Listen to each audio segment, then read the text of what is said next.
Hey, Walter Sorrells back with another episode of the Folder Chronicles. Today, prototype versus pre-production versus production.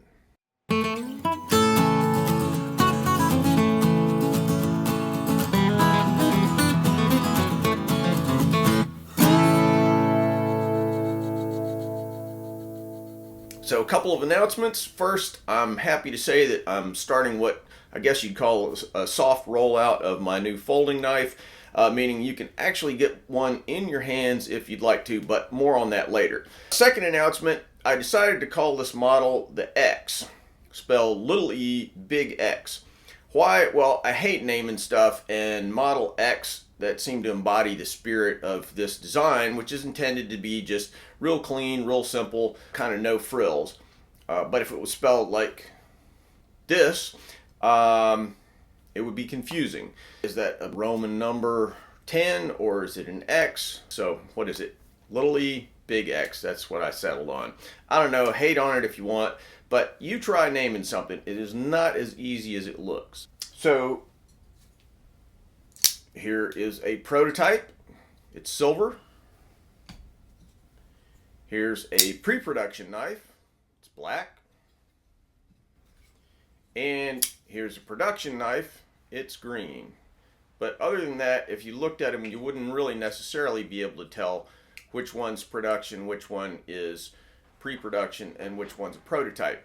So I wanted to clarify the difference because I often get comments about prototypes from people who seem to think that a prototype is the final product and it has all the qualities of the finished knife built into it. It does not at all. They assume that the features, the fit and finish, the cosmetic touches, the feel, whatever, all reflect that final product, and they just really don't. I'll hand them out to friends, guys that I know, and they're like, well, the lockup seems a little sticky. Why is it all scratched up? Why? How come, That's not the point of a prototype. The prototype is just there to test out an idea. It can be a little frustrating for me getting feedback because people don't necessarily understand what the point of a prototype is. So let's talk about that a little bit. The idea of a prototype is just to test the basic idea. Is it something that can be made at all? Is the general form flawed in some basic way? Do the materials work for the task at hand? What are the ergonomics? All that kind of thing. And generally I'll make a prototype, or in the case of this folder, a bunch of them, and then I'll carry it around, test it, maybe give it to some friends, let them test it, take it out in the woods, whatever it is that they do with knives. And with my fixed blades, generally I'll go kind of straight from the prototype to the production model. But with the X, this folder, I wanted to make a goodly sized batch of what I call pre-production knives. Basically, the idea here is to test the processes that go into making the thing, because that's really different from, does this product actually function correctly? Is it okay as a knife?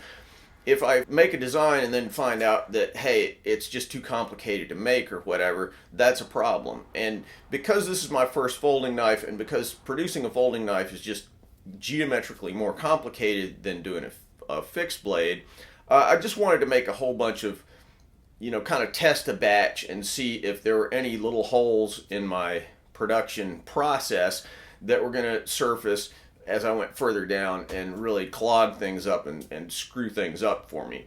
So the idea with these pre-production knives is not that they're perfect from a cosmetic standpoint, but I did want to make sure that they were absolutely functional.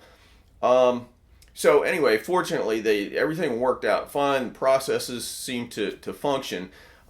So the result is that I've got a small batch of them. If you'd like one, I'll be selling some of them on tactixarmory.com. You can check over there, and there may be some of them left if you check pretty soon.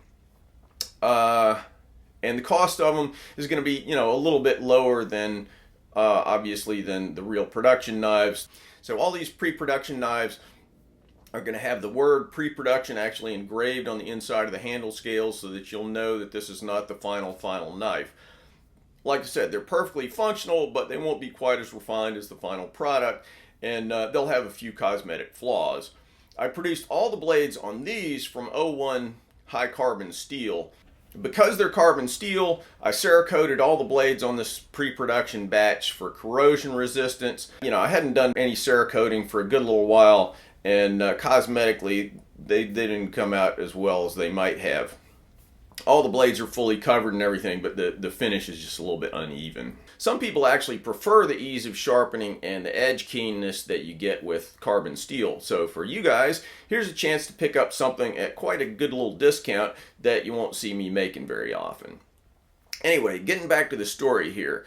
Next stop for me is going to be the regular production model. I've got that in progress, and hopefully I should have some available by next week, but not quite done with them yet. So in that vein, here's a little insight into my plans for this blade.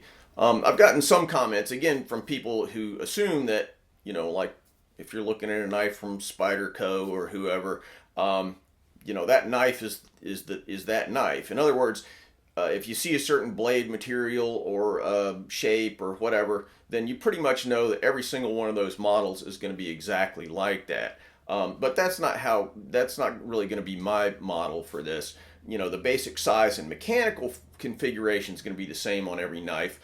But the handle materials, some of the design features, possibly even the blade shape may change over time. So the point here is that I'll do a batch of this, a batch of that, maybe titanium here, possibly even different blade shape, whatever it might be. In fact, if you've watched how John Grimsmo does his designs, it's going to be kind of similar to that, so that you have a basic design configuration, but a basic design, let's say, but a lot of different configurations. Another aspect of the knife is that I'm definitely intending to continue refining it as I move forward. I'll probably make a deep carry pocket clip instead of the one that I've got on there right now. Ultimately, I may make some subtle changes in the handle shape, and I'm definitely going to change a couple things about the spacer. In addition to that, you know, there's some things about the locking mechanism that I want to continue to refine. You've got 2 points of retention in any knife. One is when it's inside, and then one is obviously when it's open. You want this to not be to have any play in it, and you don't want it to flip out too easily. There's sort of this happy medium that you're looking for. Right now it's not flipping out too easily, but I'd like it to have just a little more tension on there, and that's going to require some re-engineering. So that's just another thing that I'm going to be, you know, focusing on as I move forward with the knife. One of the things that I won't say it's dogged me this whole time, but well, maybe it has, is that as you're trying to refine a design like this and figure out the best way to do it, you can just tinker with it endlessly, and it's kind of getting to a point where it's just time to get it out there. I know that I'll be making changes as I move forward, but it's time to just get it out there, get it in people's hands, and start to get feedback from customers and see what they like and what they don't. Like I said, if you want to pick up one of these pre-production models at a little bit lower price point than the production knife, check TactixArmory.com and see if we've got any of them left. So I'm really excited to be getting this knife finally into the hands of customers. Just about there. Next few weeks, keep checking TactixArmory.com and watching my videos. I'll be putting out more information as the production models finally get ready and I get ready to roll them out. All right. Thanks for watching, and we'll see you soon. Thanks for watching, guys. If you feel like you got something out of this video, don't forget to subscribe. Also, click on the link to Patreon for a great way to give back to the channel. Plus, check me out on Instagram, Facebook, Twitter.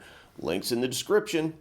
If you want something sharp and pointy, maybe a gift for yourself or one of the cooler people in your life, check out my Tactix Armory website and pick up one of our tactical or outdoor knives. And finally, if you want to learn to make Hamones or Japanese swords, check out WalterSorrellsBlades.com, where you can find videos about how I make Hamones, as well as forging, mounting, polishing, and fittings for Japanese swords. Thanks, and see you soon.